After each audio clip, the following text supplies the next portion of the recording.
இனிமையான நண்பர்களே, அன்புள்ளம் கொண்ட சொந்தங்களே, அனைவருக்கும் வணக்கம். விக்கிரவாண்டி இடைத்தேர்தல் களம் சூடுபிடித்துக் கொண்டிருக்கிறது.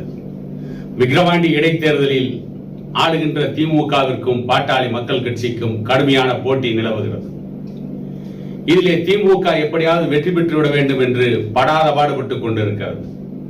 அதே நேரத்தில் பாட்டாளி மக்கள் கட்சியும் இந்த விக்கிரவாண்டி இடைத்தேர்தல் வெற்றி பெற்று தன்னுடைய செல்வாக்கை தமிழகத்தில் நிரூபிக்க வேண்டும் என்று கடினமாக வேலை செய்து கொண்டிருக்கிறார். இப்படிப்பட்ட சூழ்நிலையில் திமுக ஆட்சியின் மீது மிகப்பெரிய வெறுப்புகள் இன்றைக்கு விக்கிரவாண்டி தொகுதியிலே இருக்கிறது. விக்கிரவாண்டி தொகுதியில் இருக்கின்ற பெரும்பான்மை சமூகமான வன்னியர் சமூகத்திற்கு 10.5% இடஒதுக்கீட்டை வழங்காமல் இன்றைய திமுக அரசு, ஸ்டாலின் அரசு ஏமாற்றிக் கொண்டிருக்கிறது என்ற கோபம் வன்னியர் சமூகத்திடம் கொப்பளித்துக் கொண்டிருக்கிறது. வன்னியர் சமூகத்து பெண்களிடமும் அந்த கோபம் நன்றாகவே தெரிகிறது. அதற்கேற்றாற்போல் சட்டமன்றத்திலே தீர்மானம் நிறைவேற்றி வன்னியர்களுக்கு இடஒதுக்கீட்டை திமுக அரசு கொடுக்காது என்ற உண்மை இன்றைக்கு மக்கள் மத்தியிலே பெரிய அளவில் விளம்பரப்படுத்தப்பட்டிருக்கிறது. மக்களும் நன்றாக உணர்ந்து கொண்டிருக்கிறார்கள். இவை ஒருபுறம்.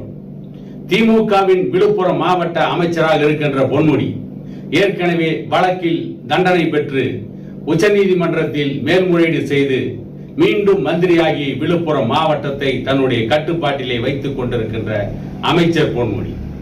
விக்கிரவாண்டி தொகுதி மட்டுமல்ல, விழுப்புரம் மாவட்டம் எங்கும் அமைச்சர் பொன்முடியின் அடாவடித்தனமான பேச்சுக்கள், வன்னியர் வெறுப்பு பேச்சுக்கள், மேல்பாதி திரௌபதி அம்மன் ஆலை விவகாரத்தில் வன்னியர்களை துப்பாக்கியால் சுடுங்கள் என்றெல்லாம் பொன்முடி பேசியதாக செய்திகள் வந்து இன்றைக்கு அந்த மக்களிடையே மிகப்பெரிய வெறுப்பை உருவாக்கி இருக்கிறது.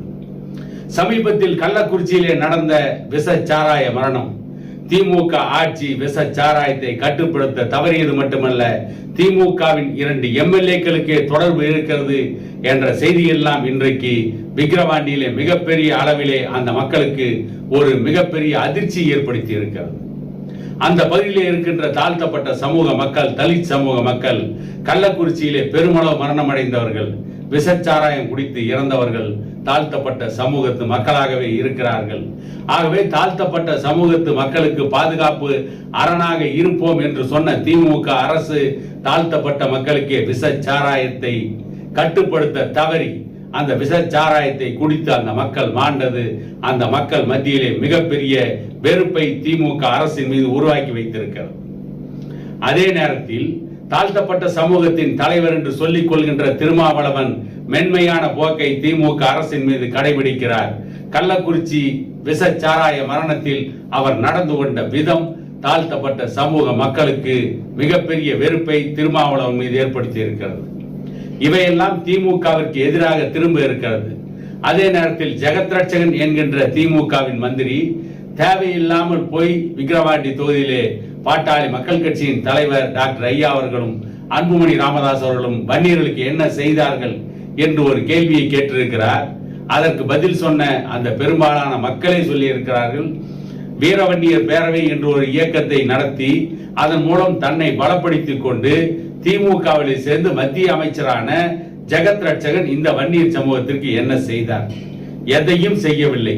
வன்னியர் சமூகத்தை பயன்படுத்தி கொண்டு அவர் கோடிகளை குவிக்கின்ற குபேரனாக மாறி இருக்கிறாரே தவிர அவர் வன்னியர் சமூகத்திற்கு எதையும் செய்யவில்லை. திமுக அரசு பெண்களுக்கு இலவச பஸ் பாஸ் வழங்குகிறது. பெண்கள் அரசு பேருந்தில் இலவசமாக பயணம் செய்யலாம் என்று உத்தரவு பிறப்பித்திருந்தாலும் கூட பல இடங்களில் பெண்கள் பஸ்ஸை நிறுத்துவதற்கு கையை காட்டினால் பஸ்ஸை கூட நிறுத்துவதில்லை என்ற வெறுப்பு இன்றைக்கு பெண்கள் மத்தியிலே இருக்கிறது. அவர்கள் கொடுக்கின்ற 1000 ரூபாய் உதவித்தொகை விக்கிரவாண்டி தொகுதியிலே யாருக்கு கிடைக்க வேண்டுமோ அவர்களுக்கு கிடைக்காமல், வறுமை கோட்டுக்கு கீழே வாழ்கின்ற மக்களுக்கு கிடைக்காமல், ஏழ்மை நிலையிலே இருக்கின்ற மக்களுக்கு கிடைக்காமல், திமுகவை சார்ந்த வசதி படைத்தவர்களுக்கே அதிகம் அந்த 1000 ரூபாய் பெண்களுக்கான உரிமை தொகை வழங்கப்பட்டிருக்கிறது என்ற வெறுப்பும் திமுக அரசின் மீது இருக்கிறது. இப்படி பல வெறுப்புகளை சந்தித்திருக்கின்ற திமுக விக்கிரவாண்டி இடைத்தேர்தலிலே தோல்வியை சந்திக்கும் என்று அந்த மக்களே சொல்லிக் கொண்டிருக்கிறார்கள்.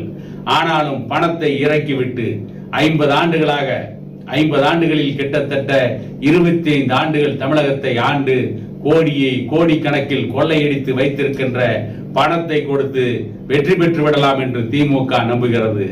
திமுகவின் ஒரே நம்பிக்கை பணம் மட்டுமே. மற்றபடி மக்களுடைய நம்பிக்கையை திமுக பெறவில்லை. அதே நேரத்தில் அதிமுக அந்த தொகுதியிலே போட்டியிடவில்லை. அதிமுகவின் பெரும்பான்மையான தொண்டர்கள் பாட்டாளி மக்கள் கட்சிக்கு ஓட்டு போடுவோம் என்று முடிவெடுத்திருப்பதாகவும் சொல்லப்படுகிறது. திமுகவிற்கு இருக்கின்ற இன்னொரு நம்பிக்கை, பாட்டாளி மக்கள் கட்சியின் ஓட்டுகளையும் ஏற்கனவே அதிமுகவிற்கு விழுந்த ஓட்டுகளையும் சீமான் பிரித்து விடுவார்.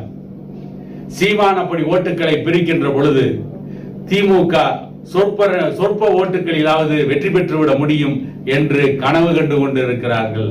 அந்த கனவும் பகல் கனவாகவே முடியும். காரணம், சீமான் அந்த தொகுதியில் மற்ற தொகுதியில் வாங்கிய ஓட்டுகளை விட மிக மிக குறைவான ஓட்டுகளையே வாங்க முடியும். சீமானுக்கென்று அந்த பகுதியிலே நாம் தமிழர் கட்சிக்கென்று எந்த செல்வாக்கும் கிடையாது. விக்கிரவாண்டி தொகுதியை பொறுத்தவரை சீமானுடைய நாம் தமிழர் கட்சி ஓய்ந்து போன தூரிகை. அவர்களை நம்பினால் திமுக தோல்வியை சந்திக்கும், பாமக வெற்றி பெறும் என்று அந்த தொகுதி மக்களே சொல்லிக் கொண்டிருக்கிறார்கள் என கூறி இன்னொரு காணொலியில் உங்களை சந்திக்கும் வரை உங்களிடமிருந்து விடைபெறுவது உங்கள் எடப்பாடி துரைசாமி.